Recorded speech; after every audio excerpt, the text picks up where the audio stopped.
Today's episode of the Our Hen House podcast is being sponsored by our partner, A Well-Fed World. A Well-Fed World is a hunger relief and animal protection organization chipping away at two of the world's most immense, unnecessary, and unconscionable forms of suffering. The suffering of people hungry from lack of food, and the suffering of animals used and abused for food. Mending our unjust food system is a critical part of solving the world's most destructive and persistent problems. Fortunately, the plant-based foods that promote health and well-being are the same foods that conserve resources to better feed the world, while reducing greenhouse gas emissions and protecting the environment. A well-fed world provides the means for change by empowering individuals, social justice organizations, and political decision-makers to embrace the benefits of plant-based foods and farming. Learn more at awfw.org. Our hen house is a squawking house. Our hen house is their hen house. Our hen house, ooh, it's a funky fresh house. Our hen house is your hen house. Welcome to Our Hen House. This is Marianne Sullivan. And this is Jasmine Singer. We are so happy you are joining us this week. And Jasmine's guest is Stephanie Feldstein, and she is the author of, I'm really excited about this book, The Animal Lover's Guide to Changing the World, Practical Advice and Everyday Actions for a More Sustainable, Humane, and Compassionate Planet. That pretty much sums it up.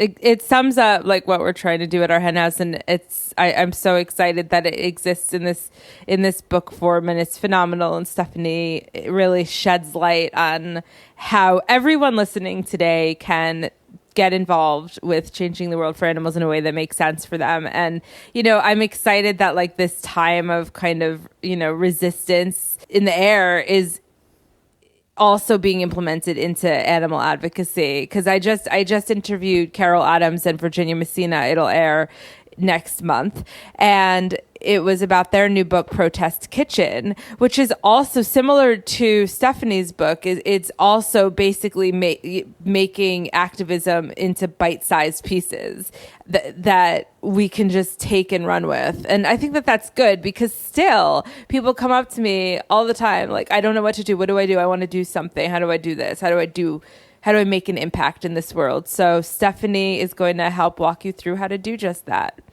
Yeah, that's a really great addition to the oeuvre of animal rights. And I am, speaking of additions, I'm going to be chatting with Queen V, and she is a musician. She's from the UK, and she did a big solid for our hen house, which we'll talk about. But among her, she writes songs about a lot of things, but she has set out to do some songs about animals and what's happening to them. And, I think we have all experienced that this is a tough subject to tackle musically. Some of these songs, don't work.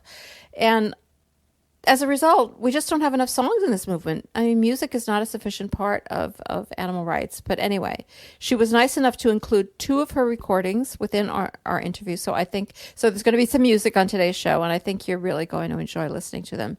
And of course, as usual, we'll have news, we'll have rising anxieties. Isn't Queen V she just became a flock member, right? Yes, she did. Wow, Hi, Queen so V. cool. Yeah, hi, Queen V. And so speaking of flock members, bonus content for this week goes out to flock members on Tuesday, including Queen V will get it as well because she is a flock member.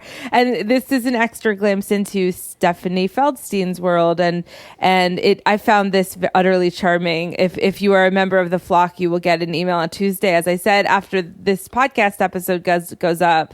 And we will also be posting it to the flock Facebook page. If you're not a member of the flock, like Queen V is a member of the flock, you, like Queen V, can join for $10 a month at ourhenhouse.org/donate. And it's funny because, Marianne, I don't know how it works for you, but generally speaking, when I'm doing the interview, that becomes the bonus interview as well. It's something magical happens after I stop recording the main recording, and then I say, okay, thank you. Let's jump into the bonus interview now. It's like, I don't know if they put their feet up or what, but pretty much consistently the bonus content becomes like this, unguarded sort of flowy process of this absolute intimate conversation that the flock gets to have with whoever we're on. I totally agree. I often think maybe I'm doing this wrong. Whatever I'm doing on the flock interview, I wish I could get into the main interview because yeah, it does get into a very different head and much more relaxed. And yeah, it's fun. I really enjoy doing it. Did you do your homework this week the show I told you to watch? Yes, I watched Jerry Seinfeld's show, Comedians in Cars. Is that something like that? I'm so pathetic, on Netflix. And the Ellen DeGeneres. You told me to watch the Ellen DeGeneres episode. I had seen a couple of them before, but to tell you the truth, I don't totally love the show. Is that because Jerry Seinfeld is becoming like an annoying old Jewish man? I wasn't going to say it, but kind of, yeah. Yeah, in the first I can place, say it. I don't care about cars. So his whole obsession with cars and driving around, spewing greenhouse gases into the world is really not something. And then it's all in these like very expensive areas, like in Beverly Hills and stuff, which I'm like, like not my favorite places in the world, like all full of rich people. And they go to these restaurants that are, well, I guess the restaurants vary a little bit. And then they have coffee and they make jokes about how much coffee he drinks. But I was excited to see Ellen because she looks fabulous. Oh my God, she doesn't have a line in her. Well, I guess there are ways people take care of that, but still, she looks so good and she's so cute, and I do like her. So and she's just an activist. She really is. Unlike Jerry And Seinfeld, who just complains about everything, and we're definitely gonna get hate mail. complains about his kids, and like I don't know, like says like things about his wife. I mean, not nasty things, but just like acts like he's powerless in the world. I don't know. It's just kind of annoying. Yeah, and Ellen is flawed. Before you message us and email us, we know that. But so okay, there. I said we know that she's flawed and inconsistent and has done very unfortunate things, but has also done quite a lot. We've talked about that. We've written about it. But right. I don't think. Man, I'm walking out on a limb here. I don't think the audience of this podcast is so thoughtful and so intelligent that I think that the people who listen to our podcast, like, they see nuance and they're not as judgmental. And not to say that they don't see the flaws and criticize the flaws, but it's not like the crazy people on Facebook. Do you remember like many years ago? If any of you listening are the crazy people on Facebook, I'm sorry. I didn't mean to call you crazy. Many years ago, we published an open letter to Ellen. Yeah, she was I don't know. She had like she was keeping hens or something for eggs. Yeah, it was very unfortunate. But then it had kind of gotten picked up. Our letter kind of got picked up by more mainstream media, and I just remember one of the articles was called Ellen DeGeneres has pissed off the hens or something like that, meaning us. It was very funny. Okay, but. So now that we know, yes, Ellen is flawed. Ellen does things that I do not understand for the life of me. I still have a perpetual crush on her. I'm still super grateful for all she's done for animals. She's just cute as anything, isn't she? Yeah, totally cute. So the reason I wanted you to watch this episode was because they actually get into a discussion about foie gras. Yes.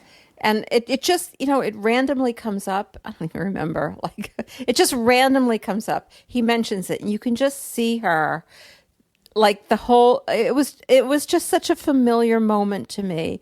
Like, he's actually talking about how he's comparing something to how they feed ducks and geese for foie gras, and she has that moment where she's like, oh shit, I have to go here. And then she goes there and she explains how cruel it is. And she just does it, and I just loved that moment. She decided, all right, this is an activist moment. I have been called upon to do this. I have to tell everybody what happens to these ducks and geese, and I'm going to do it. And she does it. And she started off by being like, do you know like how they get that? Like she kind of posed the question to him.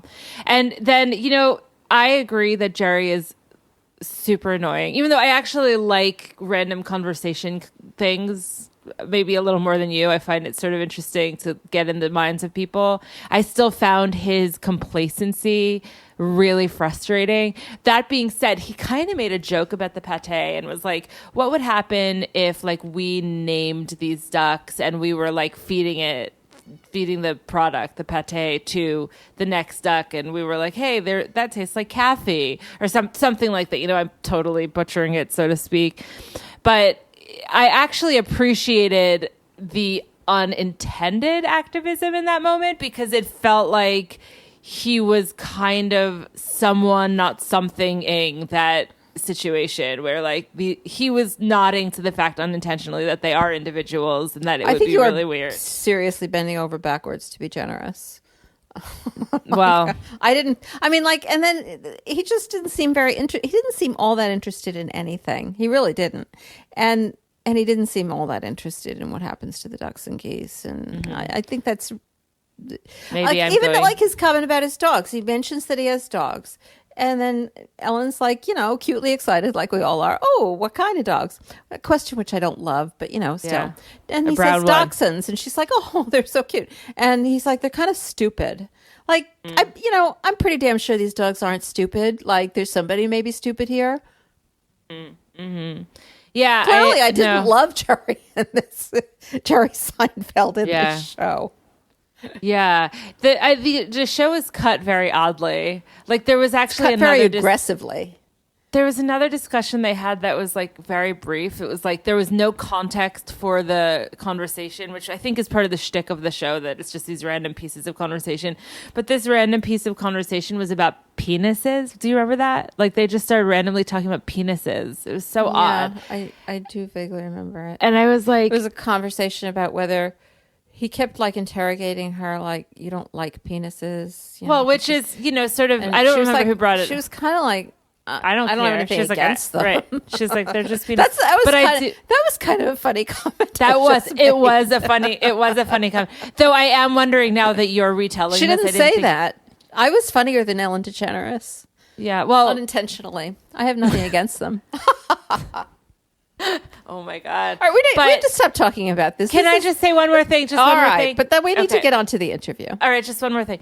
I think that when straight cisgender people like point to the gay person in the room and like ask them a question like that, like him asking like the lesbian the question about the penis, there's actually some kind of underlying homophobia is a bit too strong, but it's like. You wouldn't really do that with, like, if there was a straight woman on the show. He wouldn't have started talking to her about, like, vaginas or something. There's something uncomfortable for me in it. Like, there's something that's like, no, you don't get to talk to me about that. So, I don't know. There's something in there that is icky to me. I'm just throwing that out there that has nothing to do with the mission of our hen house. Yeah, so let's get on. We should pivot back. But I am curious if people listening to this watch that episode, please shout at us and let us know what you think. I'm curious. You can find us at Our Hen House on all social media. I was just happy to have the moment of identifying with Ellen's decision that she had to go there. And be an activist in that moment. So she did talk about how her first comedy set ever involved her eating like Burger King or I know. And she didn't mention one thing about like, I wouldn't do that now. Well, she probably didn't. They probably edited it out. They edited everything. That's anyway, a really good don't point. Watch this show. It's stupid. No, watch it. I want to know what you think. All right, let's get to Stephanie Feldstein. Right, that sounds because good. She has intelligent things to say. And she's, in addition to being the author of the aforementioned The Animal Lover's Guide to Changing the World, she's the Population and Sustainability Director at the Center for Biological Diversity. And that means that she's heading up a national program that addresses the connections between human population growth, overconsumption, and wildlife extinction. She also created the Take Extinction Off Your Plate campaign. She's been featured in lots of outlets, the Huffington Post, NPR, Salon, The Guardian, The Washington Post, et cetera, et cetera. I think you're going to love this interview. Welcome back to our hen house, Stephanie. Thanks so much. It's great to be back. I'm really excited to chat with you, and congratulations on your new book. I'm super, super excited. It's incredible. Thank you. It is called The Animal Lover's Guide to Changing the World, and the subtitle is Practical Advice and Everyday Actions for a More Sustainable, Humane, and Compassionate Planet. So that is definitely something that I'm interested in, that our listeners are interested in. And this book, shockingly, there have been some really good advocacy books, but this one it's a major publisher. I think that it's possible that the world is finally ready to start to embrace changing the world for animals. What are your thoughts on that? Yeah, I certainly hope that the world is ready for this kind of animal activism. I really tried to approach the book in a way that made it very accessible for a broad audience, and something that I hoped would be appealing to a big publisher and to the general public. There's something in there for everybody, no matter where you are in your advocacy or what issues you're most passionate about.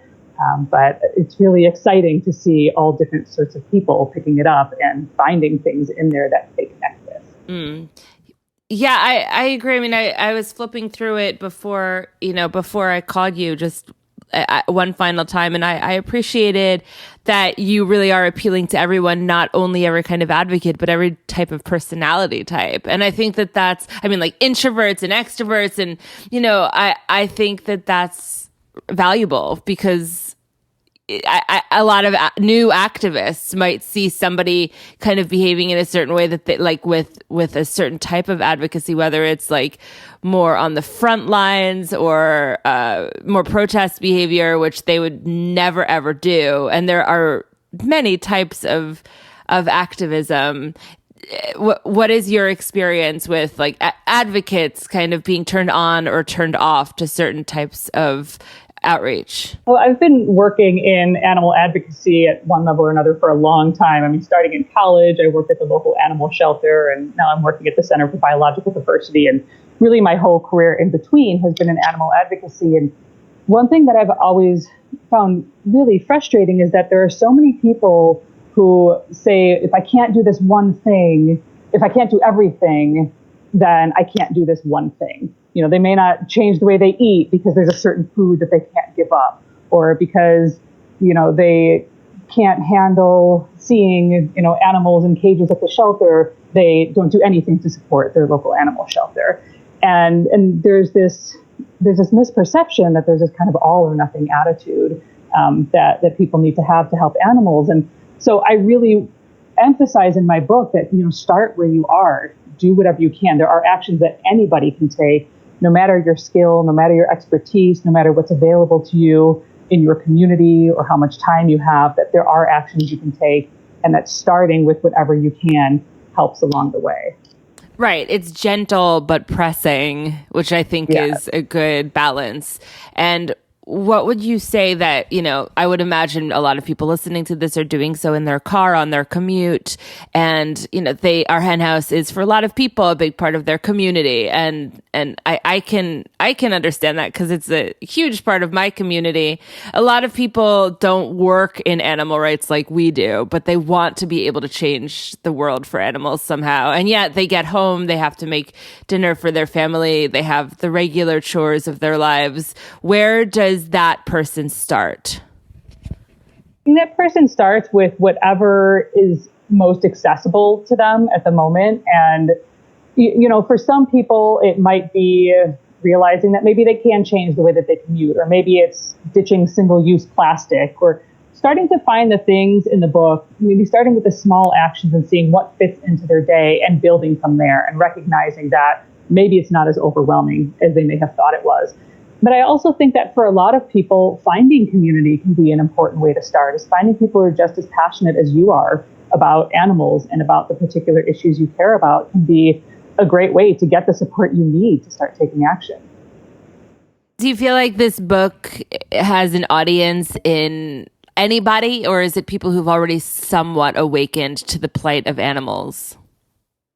I think it's a little bit of both. I definitely wrote it in mind for people who, I was thinking about my friends on social media who, I've been friends with for a variety of reasons, but they're not part of the animal activism community, but they still, share memes, or they have an adopted dog or cat that they love so much. And I was thinking about those people who clearly love animals, but maybe haven't made the connection of how much their own daily choices affect animals. Mm-hmm. And I really wanted to write a book that hopefully helped reach them. But at the same time, I knew that there would be a lot of support for the book in the animal community. And that's why, the whole book isn't just these daily actions. It also scales up to, political action and to how to start campaigns, so that if you are already involved in animal activism, and even if you're a seasoned animal activist in one area, for example, if you're already, actively an ethical vegan, but maybe you haven't given much thought to how your actions affect the wildlife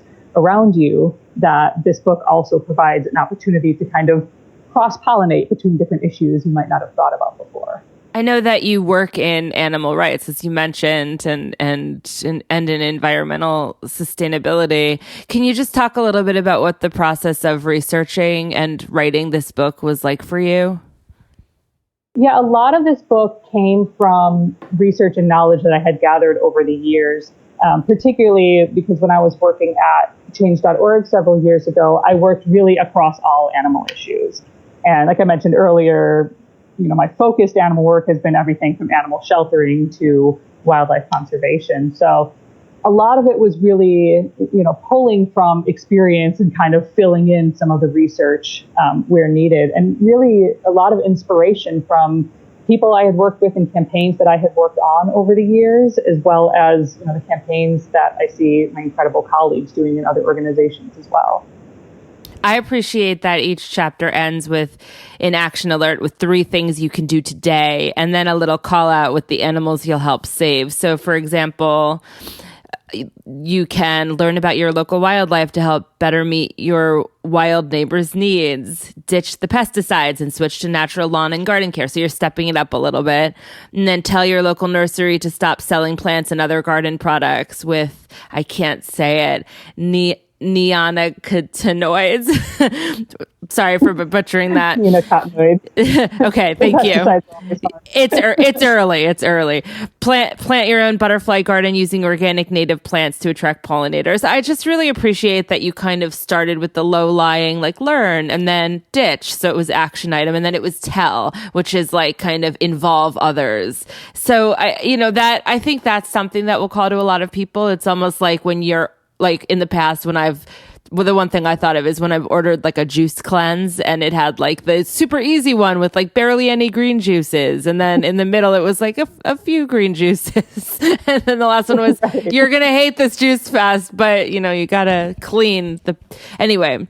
So I just really appreciated that too. And I'd love to know, how you deal with explaining the disconnect between what people think they feel about animals and the way they behave. Because that's certainly a question that is true across the board, whether you're dealing with a pre-vegan or you're dealing with someone who you just mentioned who might be vegan, but is like not really involving any more consciousness into their daily routine. So how do you explain this disconnect between what people think they feel about animals and the way they behave? Right. Well, those action alerts in there really speak to what we were talking about earlier of where do people start. And one of the reasons why I put those in there is because, there's a lot of information in each chapter.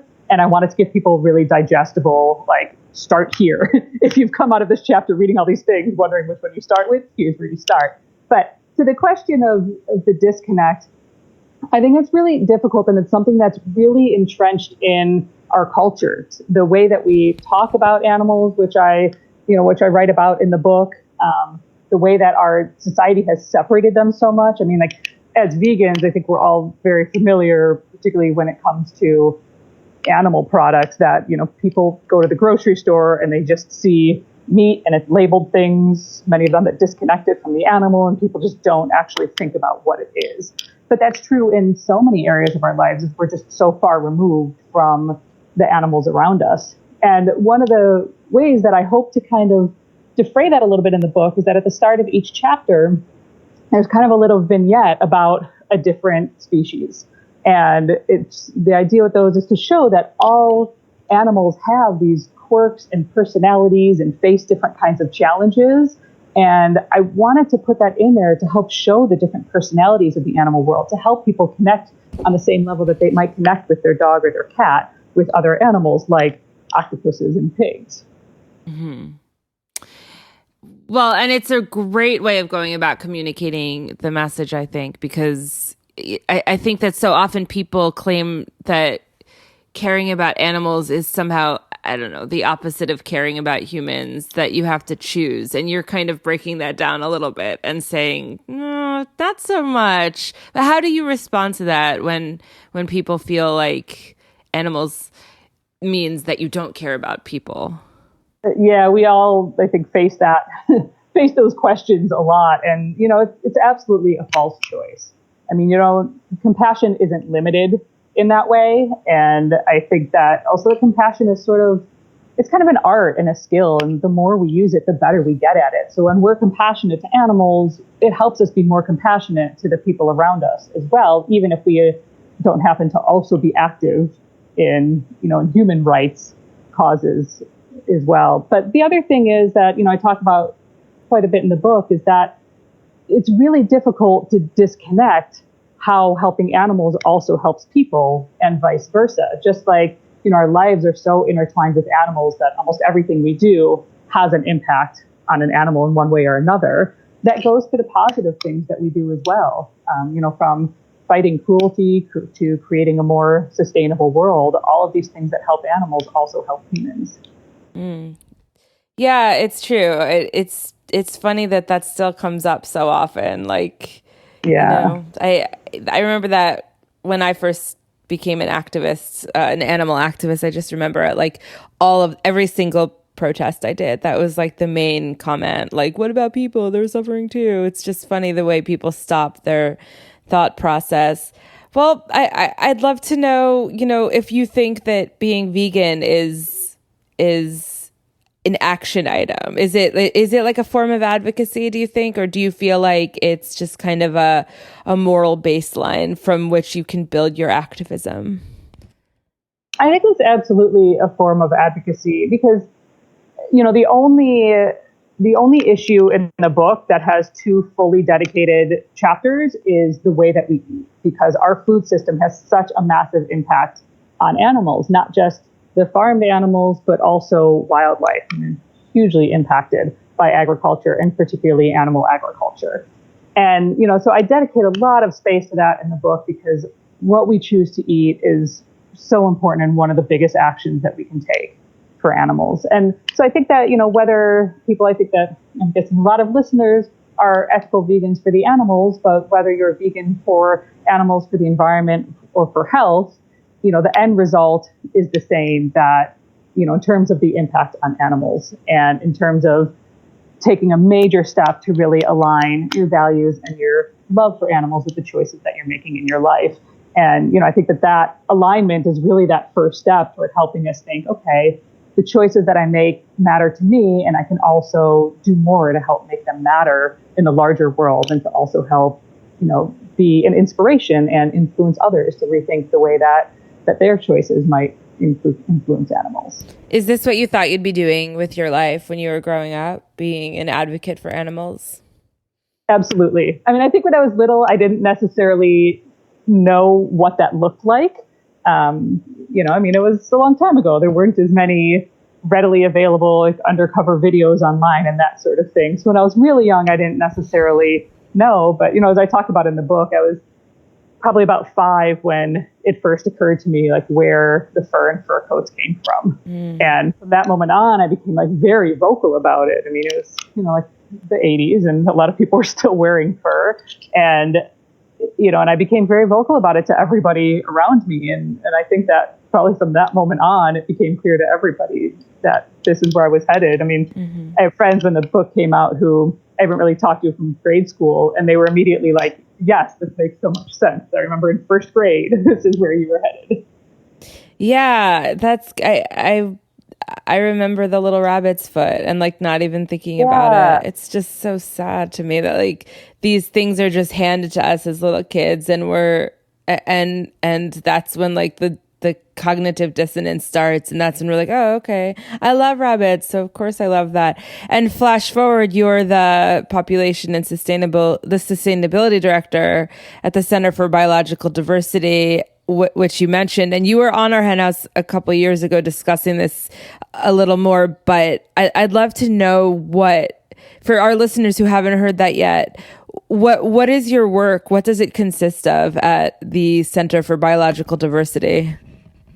So the Center for Biological Diversity, it's a national wildlife conservation nonprofit. So we fight to save endangered species and wild places. And, we do so through, a lot of the types of programs that you would expect, such as working on climate, working to save oceans, to save public lands. But we do so in a lot of creative ways as well. We use sort of a mixture of of science, the law, policy, and creative media very effective at protecting wildlife and wild places. But a while back, the organization's leaders realized that if we don't start addressing the human impact on the planet, all of this other work that we're doing to get more species listed under the Endangered Species Act and to protect more acreage it's only going to go so far. We're going to wind up undermining our own efforts if we don't deal with our growing human population and unsustainable demands on the planet. So that's where my program comes in. I work on the human impact, both for in terms of our sheer growing numbers. There are more than 7.6 billion people on the planet today, as well as the demands of our overconsumption, particularly focused on our energy system and our food system. So, that includes advocating for reproductive rights to make sure that everybody has the ability to choose if and when they want to have children and how many, as well as educating people on the connections so that they can take the environment and wildlife into consideration when making family planning decisions.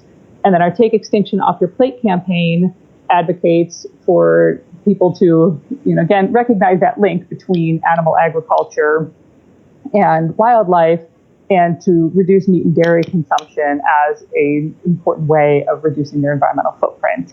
And alongside that, we also work on some other food system issues like food waste, and advocating for a just and wildlife-friendly renewable energy future.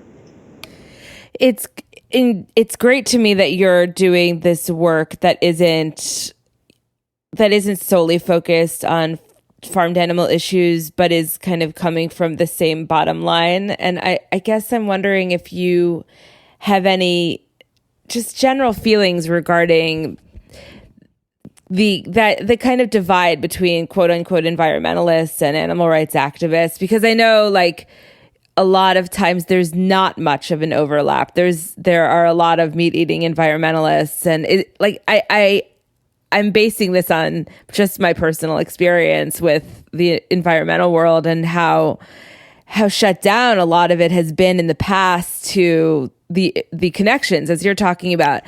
Do you agree with me? Is that shifting? Can you speak to that a bit? So the good news is I do think that's shifting and that the divide is shrinking. There absolutely was a divide, and it really came from both sides for a long time. There's somebody who did a survey of nonprofit organizations, a researcher who wanted to find out why environmental groups weren't talking more about animal agriculture issues. They also talked to people in the animal movement. And while, there are a whole list of excuses that came from the environmental side, when they asked the animal movement, why aren't you talking about climate change? They were hearing from that side too, that a lot of people are like, oh, well, that's not our problem. And so I think that there's been this silos happening on both sides for a long time, but it's definitely a concern that animal agriculture flew under the radar for so long on the environmental side, even after we started to see research like that big FAO report, Livestock Long Shadow, that really talked about what a huge threat to, air, water, land, climate, pretty much everything that animal agriculture was. But, like I said, I think that that's starting to change now. We were one of the first organizations to really openly start making this connection and pushing people to realize that food choices have a massive impact on wildlife and the environment. But there are a lot of other groups who have come on board since then. And we're also seeing a lot of coalitions happening, both publicly and behind the scenes, that involve animal activists as well as public health activists. I think everybody's realizing that the food system is so huge in its impact, in all of these different areas, and the people that we're up against, the food lobby, is so powerful that we really need to come together if we're going to push for real change. And if you can flip that for a minute, what do you think that animal rights activists can learn from the environmentalist movement? I think that's a great question. I think part of it is, recognizing what some of the barriers are to talking about animal agriculture. Because even though it can be frustrating if you're an animal advocate and if you've been vegan for a long time, to hear some environmentalists still kind of say, well, we don't know if this will be popular with our board or our funders or our supporters or, people hesitating on whether the connection is clear enough, it may seem so obvious to us, but I think recognizing those as real barriers and thinking from the point of, okay, well, how do we address those barriers? How do we show that this is something that is, palatable, no pun intended, to the general public and to funders? And how do we help make that shift, recognizing that, that there are concerns, because the concerns that we've seen from the environmental movement are the same concerns that we see from the public.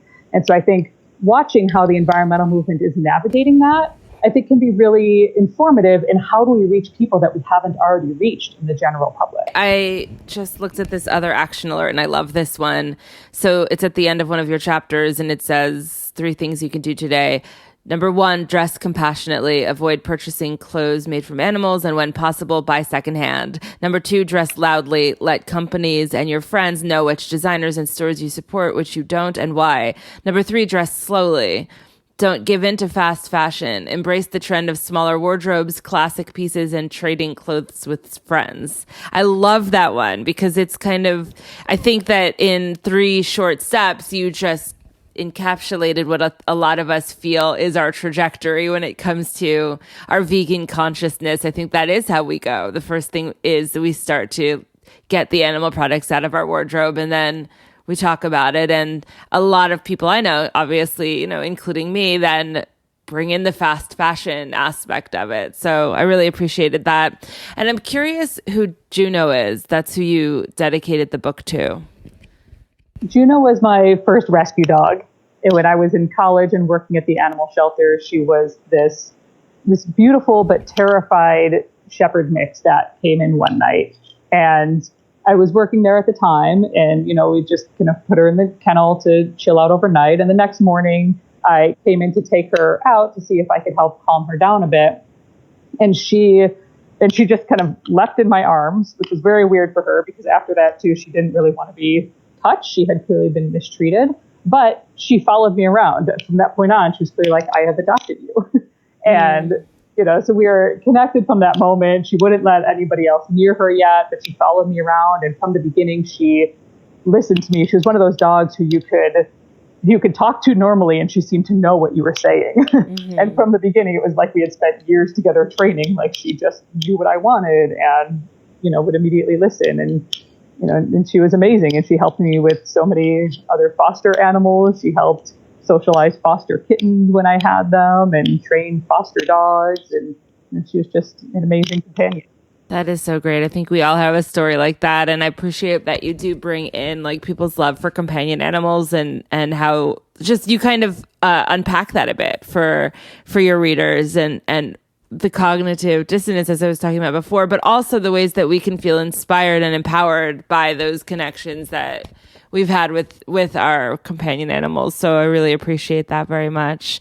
So the book is called The Animal Lover's Guide to Changing the World: Practical Advice and Everyday Actions for a More Sustainable, Humane, and Compassionate Planet. My guess is that if you're listening to this, this is like the book you've been waiting for, because it's so much of what we talk about on our hen house is how to do just that. And I just love having all of this in one place, like in book form, in a very easy guide, like easy to follow guide. It's not, it's not a big, complex, like academic, manuscript. You're writing this for everyday people who just want to step up their game a little bit. So can you just tell our listeners where they could find out more about the book? Absolutely. The book is available wherever books are sold. If they don't have it on the shelves in your local store, they should be able to order it for you. And you can also find out more on my website at stephaniefeldstein.com. Thank you so much, Stephanie. I'm excited about this finally being out there, and I'm grateful to you for coming onto our hen house to talk about it. Thank you so much. It's been great talking with you about it. Please like us. Check us out on social media and follow, do whatever you need to do to keep us on your radar. On Facebook, Twitter, and Instagram, we're at Our Hen House, all one word. Also, you can find us online at ourhenhouse.org, and if you want to get in touch with us or have any questions, or if you have any quandaries you want us to discuss on the air, you can email us at info@ourhenhouse.org. Now let's get right into the news. Our first story is about an undercover investigation. We haven't had a major undercover investigation break in a while. This one is from Mercy for Animals. It's regarding pigs. Undercover video shows abuse of pigs at Kentucky farm, group says. This is from the Tennessean. And according to this article, the video, which I admit I have not had the heart to watch, shows workers beating the heads of piglets against the ground, workers ripping out the testicles and teeth of piglets, workers kicking and punching animals, injured piglets, mother pigs confined in metal cages, also known as gestation crates. So the idea that gestation crates have disappeared, if you had such an idea, is clearly not true, just not true. This is the investigation was of a facility of Tosh Farms, which, according to this article, is one of the largest pork producers in the United States, and they supply pigs to JBS, which is a leading processor of not just pork but also beef and lamb. And you know, obviously these are huge companies. They have the ability to take care of their animals, and according to them, of course, they do. Tom Hilton, CFO of Tosh Farms, said, "We have immediately engaged a third-party veterinarian to visit this farm and conduct an animal care audit on this herd. Should we find that we need to strengthen our policies and training practices, we will certainly do so. We will not tolerate the mistreatment of any animals." I mean, just such unbelievable bullshit from these people that this is their facility. If Mercy for Animals, which has to sneak in there and get undercover footage, can find this out, they could just go there and look and find this out. But they don't, and they just ignore it until they're found out, and then they act shocked. I am deeply shocked that this is happening. Well, it's happening in your own place. Unbelievable. Our next story is from Grub Street. The FDA's ridiculous war against soy and almond milk looks vaguely more winnable than ever. This is really, it's bad news for sure. The FDA is actually going to really lean on its desire to target plant-based beverages that call themselves, quote, milk. And they say that their standards of identity references a lactating animal, and an almond doesn't lactate. So they're really going to try to get soy milk and almond milk to not call themselves milk, as was pointed out on a Facebook post I saw. What are they going to do about coconut milk? What are they going to do about the milk of human kindness? Milk is not a word that has been exclusively used for animal-based milks, but you know what this really is they feel threatened. They feel threatened, and they don't know what to do about it. So they think that, but what do they think? They think that if they change the name, people are going to stop buying it. Do they really think that, or do they really think that that people are deceived and think that they're buying dairy milk? No, they don't want dairy milk. That's why they're buying these. So I don't, of all the battles they're fighting, this certainly seems like one they're not going to win. But it seems like they might win in the short run because things are bad out there in the government. All right, our next story is about this report that came out. Meat and dairy companies to surpass oil industry as world's biggest polluters, report finds. This story is from The Independent in the UK. And, we've known this for a long time, but apparently, according to this report, which is from the Institute for Agriculture and Trade Policy and GRAIN, that seems to be the name of another organization, another nonprofit organization, GRAIN. It's worse. It's even worse than I thought. That they did an analysis of the planet's 35 largest meat and dairy companies, and they found that they were being extremely secretive about their emissions data. They hadn't set hard targets, and they believe that if things don't change and if these industries continue down the path they're on, that the livestock sector could be responsible for 80% of the allowable greenhouse gas budget by 2050. Unbelievable. Like, this would be so, be so easy. So easy if we could just change the way people eat. We would well, you all know that. All right, finally. All right, I'm ending this week's news with a little good news. This is from Plant-Based News. Wales to ban use of wild animals in circuses. Yay, this is really becoming a